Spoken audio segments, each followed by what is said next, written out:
let it bang, bang.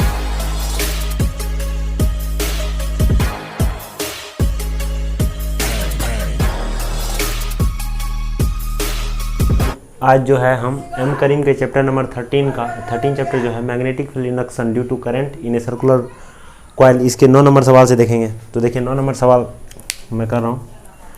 9 number सवाल में क्या दे रखा है कि एक सर्कुलर लूप है, इसी लूप को यूज करके इस लूप में जितना वायर है इसी वायर का यूज करके एक दूसरा लूप बना रहे हैं जिसमें 2 टर्न है। कितना है? 2 टर्न है।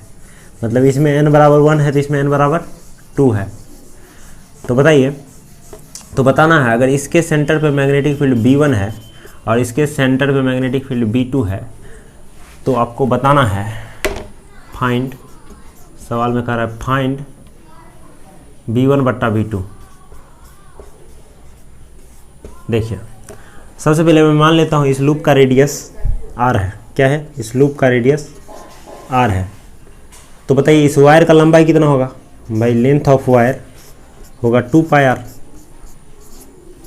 ठीक है, मैं मान लेता हूँ इस लूप का रेडियस r1 है। तो बताइए यहाँ पे वायर का लेंथ तो यहाँ पर भी उतना ही होगा, तो ये लेंथ की कैसे लिखेंगे हम? 2 गुने 2 पाई r1। भाई एक लूप, इसमें 2 लूप है और प्रत्येक लूप का सरकमफेरेंस कितना है? 2 पाई r1।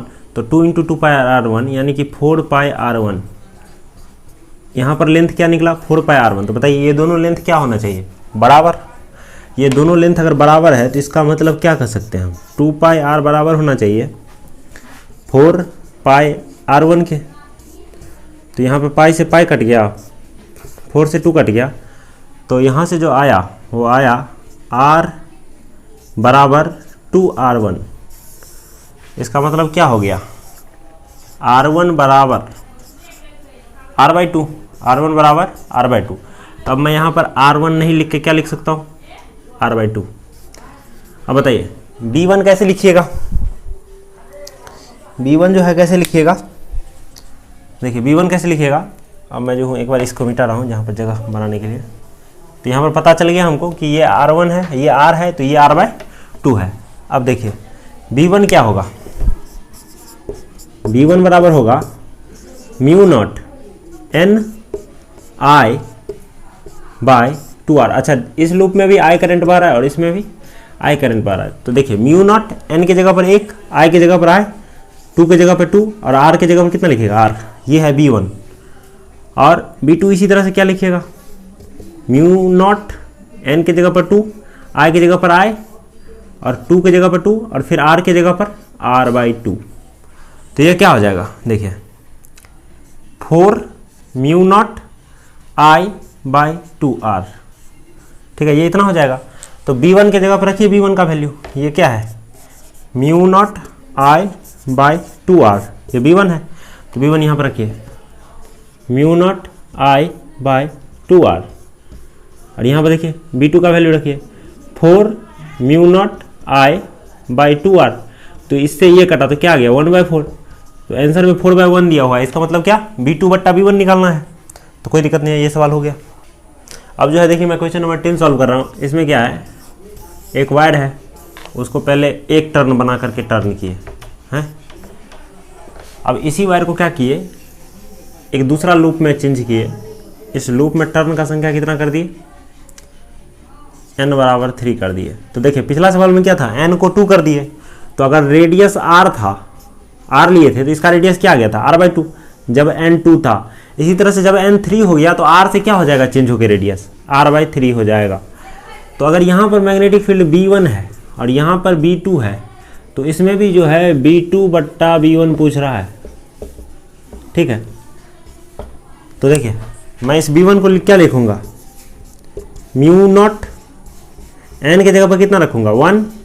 I की जगह पर कितना रखूंगा? इस दोनों में करंट कितना भरा है? I। इसमें भी करंट कितना भरा है? I। म्यू नॉट Ni/2R इतना लिखूंगा। और इसी तरह से B2 क्या लिखूंगा?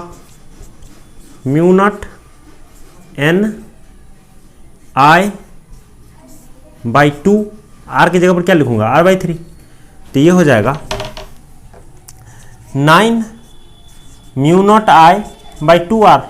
अब देखिए बी टू बट्टा बी वन लिखना है, तो बी टू की जगह पे क्या लिखूँ, 9 mu not I by 2r, और फिर देखिए बी वन का वैल्यू क्या है, mu not I by 2r। यहाँ पर लिखिए, ये कितना आ गया, बी टू बट्टा बी वन, 9/1 आ गया। ठीक है, तो यही आंसर है। अब जो है देखिए मैं 11 नंबर सवाल सोल्व कर रहा हूँ। इसमें क्या है, एक लूप है, इस लूप में टर्न का संख्या 2 है। अब इसी लूप से जो है आप एक दूसरा लूप बना रहे हैं, इसी लूप के वायर का यूज करके एक दूसरा लूप बना रहे हैं जिसमें टर्न का संख्या क्या है, 3 है। तो अगर इसके सेंटर पे जो फील्ड है वो B1 है और इसके सेंटर पे अगर B2 है, तो आपको निकालना है B1 बट्टा B2 बराबर व्हाट। सबसे पहले मैं मान लेता हूँ कि एक और लूप है हमारे पास, हाइपोथेटिकल लूप। मान लेता हूँ मेरे पास एक हाइपोथेटिकल लूप है जिसमें टर्न का संख्या n है, n बराबर 1 है। इसी लूप के वायर को यूज करके हम क्या किए हैं, 2 लूप बनाए हैं। तो बताइए अगर इसका रेडियस r है तो इसी लूप के वायर का यूज करके हम ये 2 टर्न वाला लूप बनाए हैं। तो इसका रेडियस क्या हमने देखा है पहले सवाल में कि r/2 हो जाता है। हाँ, हमने ये भी देखा है कि अगर इसको 3 लूप में बदल दिया तो r/3 हो जाएगा इसका रेडियस। तो अब हम मान सकते हैं कि इसका रेडियस अगर मैं r/2 मानूँ तो इसका क्या मानूंगा, r/3। तो इस हिसाब से कीजिएगा तो ज़्यादा कैलकुलेशन नहीं करना पड़ेगा। तो देखिए अब B1 मैं क्या लिखूँगा, म्यू नॉट n, इसमें भी i और इसमें भी i। अब देखिए mu naught n i by 2r, 2r/2, तो ये हो जाएगा 4 mu naught i by 2r। और r/3 रेडियस वाले का हमने पिछले सवाल में निकाला है कि 9 mu naught i by 2r आता था। अब देखिए B1 की जगह B1 का वैल्यू रखिए, 9 mu naught i by 2r, और यहाँ पे क्या लिखेंगे, 4 mu naught i by 2r। तो mu naught i by 2r, mu naught i by 2r cut गया, तो 9/4 क्या आ गया, आंसर आ गया। B1 बट्टा B2 क्या आ गया, 9/4। ठीक है।